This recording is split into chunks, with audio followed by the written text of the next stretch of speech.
বাংলাদেশের টিভেট সেক্টরে artificial intelligence বা এআই কিন্তু দারুণ কিছু করতে চলেছে। আচ্ছা, এআই কি শুধু আইটি সেক্টরের জন্যই? এই ধারণাটা কি ঠিক? আর আমাদের কারিগরি বা টিভিএট সেক্টরে এর কি আসলেই কোনো দরকার আছে? সত্যি বলতে এই ধারণাগুলো বদলানোর সময় কিন্তু এসে গেছে। কারণ এআই এখন বাংলাদেশের টিভিট সেক্টরের জন্য একটা নৈশ্চিতিক গেম চেঞ্জার। এখন কারিকুলাম, অ্যাসেসমেন্ট বা ট্রেনিংয়ে এআই না জানা মানেই কিন্তু পিছিয়ে পড়া।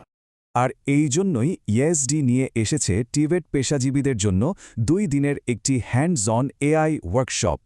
ট্রেনার, অ্যাসেসর, ম্যানেজার বা কারিকুলাম ডেভেলপারদের জন্যই কিন্তু এই ওয়ার্কশপ। এখানে কি শেখানো হবে? কোনো থিওরি নয়, সবই হবে শতভাগ প্র্যাকটিক্যাল স্কিল। এআই দিয়ে সহজেই বানান ডিজিটাল ট্রেনিং ম্যাটেরিয়ালস, যেমন হ্যান্ডআউট, ভিডিও বা প্রেজেন্টেশন। অ্যাসেসমেন্টের জন্য রুব্রিক বা চেকলিস্টের মতো টুলসও বানানো যাবে এআই দিয়ে। আরও শেখা যাবে এআই এর সঠিক ব্যবহার আর বাংলাদেশের জন্য বানানো রেডি প্রম্পট। মানে কোনো থিওরি নয়, সবটাই হবে একদম হাতে কলমে শেখা। ওয়ার্কশপটি হবে 25 ও 26 জানুয়ারি ঢাকার সাভারের ইউএসডি ক্যাম্পাসে।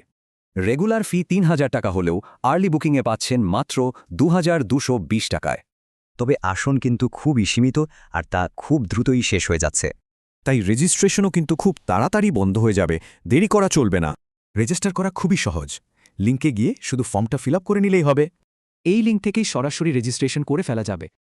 আরও কিছু জানার থাকলে এই নম্বর বা ইমেলে যোগাযোগ করা যেতে পারে। এআই দিয়ে ট্রেনিংকে করুন আরও স্মার্ট, অ্যাসেসমেন্টকে আরও নিখুঁত।